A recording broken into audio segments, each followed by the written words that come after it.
In episode 7, when Taissa wakes up the next morning, her mind isn't changed. She's planning on leaving. She makes her case to the group. The people that are against it make their case on why she shouldn't, but in the end, nothing's changed. She's leaving. At first, it looks like she's going to go by herself, but when she actually does head out, you've got a group of Taissa, Akila, Mari, Van, and Misty. Everybody else stays back at the cabin. Right before the girls do leave, Lottie walks up to Van and gives her a necklace that she made from a bone that she found on the deer that was sick that the group burned. But this bone didn't burn. It looks perfectly preserved. And Lottie looks like she knew exactly where to look to get it.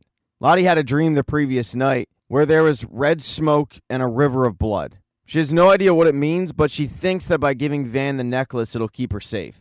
She would have told Taissa, but Taissa's not going to believe her. Now, back with the group that stayed, part of that group that stays back is Jackie and Shauna.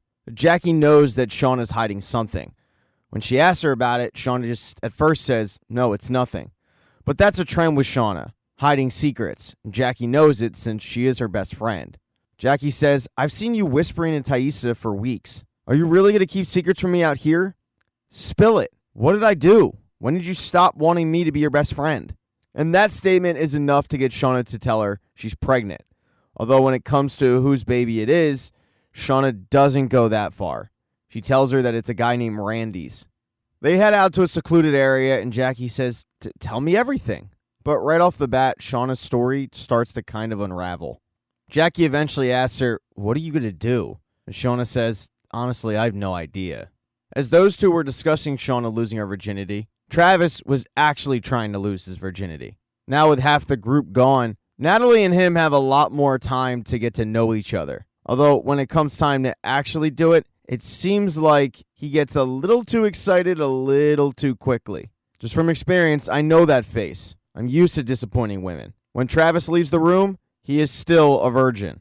The next morning, after brushing her teeth, Shauna returns to the cabin. But when she takes the ladder upstairs to the attic, she finds Javi snooping in her stuff. He tells her that he's looking for the hunting knife for an art project. And Shauna gives it to him, but there's a bigger concern. Her diary. She's written everything in there. And if word starts to trickle out that it's not Randy's baby, but Jeff's baby, that could be a big problem. So she hides it. When it comes time for Shauna to go to bed, she sees what Javi was talking about. He took the hunting knife and he carved a little wolf for her. But as she is going to bed, her best friend, Jackie, is doing some late night reading of her diary. With Shauna's story not really checking out, Jackie could tell she was once again lying.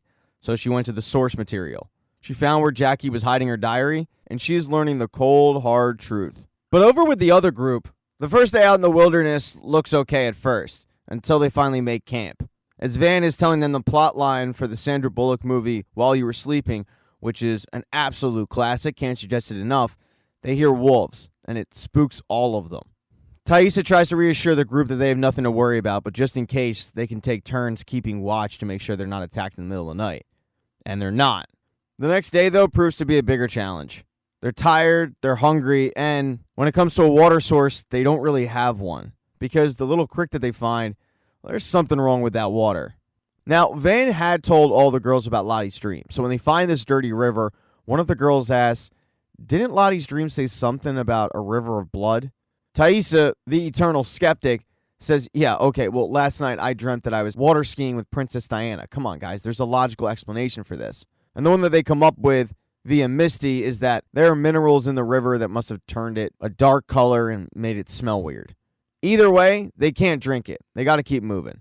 But when they go to leave, Mari checks the compass and it's going nuts. Ty tries to once again chalk it up to the minerals in the water, but they're all kind of freaked out about this. Mari even brings up going back, and Taissa tells her, you can go back if you want, it's that way.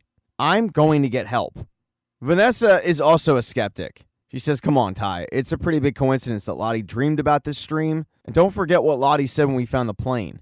It didn't want him to leave. Taissa cuts her off, yells at all the girls for being ridiculous, and once again reminds them that they can leave if they want to, which kind of bullies them into staying with her. When the girls make camp, all of them are pretty fed up with Taissa at that point. They're hungry, they're cold, they're scared, and Taissa keeps telling them that everything's okay.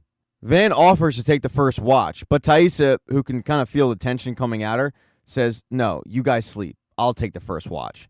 Problem is, Taissa goes into one of those trance-like states, and she wakes up in a tree holding a flare gun and Vanessa's necklace that Lottie made for her. She has no idea how she got there, why she's holding those items, but she doesn't really have time to come up with a logical answer because then she hears screaming. Her teammates are being attacked by wolves. Akila, Mari, and Misty are holding them at bay with torches. Van, though, didn't get so lucky. She's being dragged by one.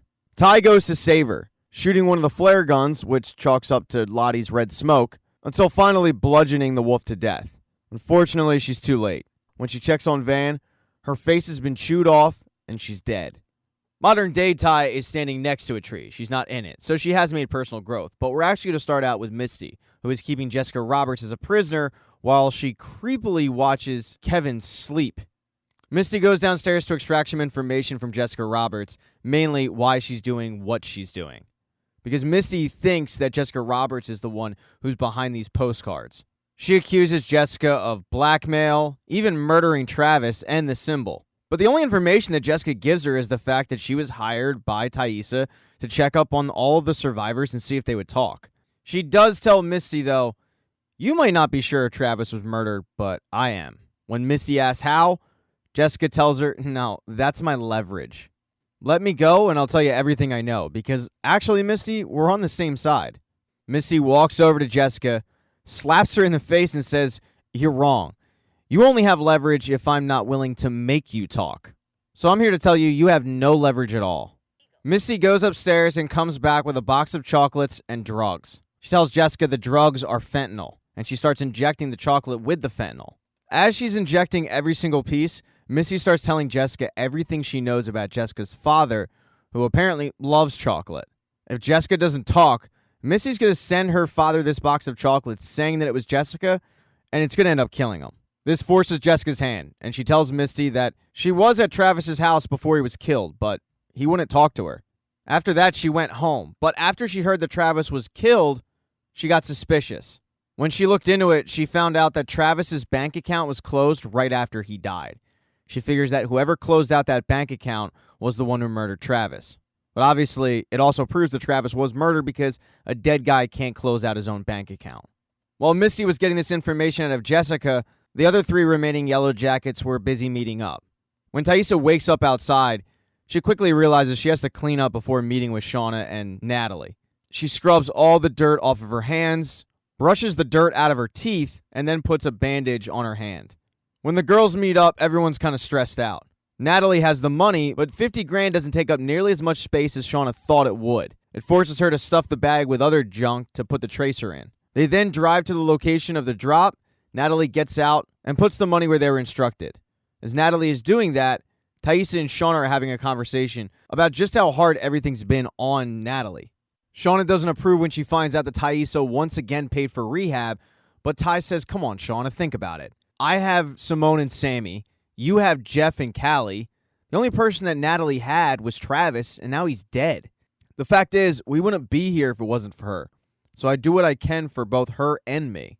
Natalie then gets in the car and the women wait it out, watching the tracking beacon on their phones, and after about 2 hours, the thing still hasn't moved. Women start talking about their relationships. Natalie reveals to both of them that she's sleeping with Kevin, which they both approve of, but then the tracking beacon starts beeping because it's on the move. The women follow it all the way to the unloading dock of a clothing store. Taissa and Shauna are discussing what they're going to do, but Natalie doesn't have time for that. She gets out, grabs the driver of the truck, and puts him at gunpoint, demanding to know why he's blackmailing them and how he knows about the symbol and what they did. But he has no idea what she's talking about. Then the women see that somebody was stowing away in that truck. They have the bag, and they take off running. Taissa throws the keys to Shauna and says, meet us around front, and both Natalie and Ty take off trying to catch this guy. He's doing a pretty good job of evading him until he's caught by Taissa. She tackles him to the ground, he elbows her in the face and is able to get away, but not before knocking into a whole lot of glitter. When Ty and Natalie reach the front of the store, it's just enough time to see this guy driving away. Natalie pulls out the gun, which, oh by the way, isn't hers, it's Kevin's, and it looks like she's about to fire a shot. Taissa grabs her and the gun goes off, but the bullet just ricochets. Shauna shows up 30, 40 seconds late, and after scolding Natalie about what the hell she was thinking bringing a gun, they realize just how much trouble they're truly in because The guy ditched everything in the bag except for the money. The only clue they do have is to look for a guy in glitter, which isn't really much of a hint at all. As they're driving home, tensions are high and they start fighting amongst themselves. Ty says, at least we know it's a man, but Shauna says, no, we don't. They could be working with someone. They could be working with that reporter. And the only thing Ty says is, yeah, also, they know we're on to him. She still has yet to admit to her friends that she hired Jessica. When Ty asks the question, what if they spill our secrets just to spite us? Natalie says, I'm not going to let that happen. She demands that Shauna pull over the car. Right before she gets out of the car, she starts screaming at both ladies, this is for Travis. He was murdered. He wouldn't kill himself. Shauna then drives Taissa home, but when Shauna gets home, somebody's waiting for her. It's Adam. Shauna's pretty pissed off about this, because what if Jeff were home? The thing is, Jeff isn't home, and neither is Callie, and Adam figured that because the driveways were empty. He can't stop thinking about Shauna, and he thinks that maybe they could be a thing, which totally contradicts his attitude before of, I'm just going where the wind takes me, man. Shauna calls him out on this and then tells him, go home. But he says, no, you feel it. You know exactly what I'm talking about. I know that every single cell in your body wants to blow things up and see what happens. That's who you are. And maybe he's onto something because Shauna drags him inside and they bang their little hearts out. The problem is they fall asleep. Jeff comes home. It forces Shauna to have to hide Adam in the closet, where he is narrowly caught by Jeff, but when Jeff goes and takes a shower, it allows Adam to sneak out the front door. Over at Natalie's place, Kevin's the first one to wake up, and he notices that something's not right with his gun. When he checks, he's missing a round, and he asks Natalie about it, and she says, yeah, I went to the store. I brought the gun just for protection. I was in the park. It kind of accidentally went off. But he's pissed off because he has to account for every single round that was fired. When he starts asking Natalie where it went off in the park, can she show him? She says, no, I don't really remember. That pisses off Kevin even more. He starts asking if she was onto something, or even worse, if she committed a crime. She gets mad at the accusatory nature of his questioning until eventually he gets ready to leave and she says, I'm sorry to tell you, we were just screwing. Your whole high school crush on me was really cute, but now it's just pathetic. Thank you so much for checking out this recap. Please consider subscribing to the channel. Hit thumbs up if you liked it. Smash that thumbs down button if you thought this sucked. Make sure to be nice in the comment section. If you don't see the next video up in the end screen there, I'll get it up in a few days, not to worry. And I have merchandise, so go buy a mug or something. It's never too early to think about Christmas gifts, folks. But once again, thank you for checking out this recap.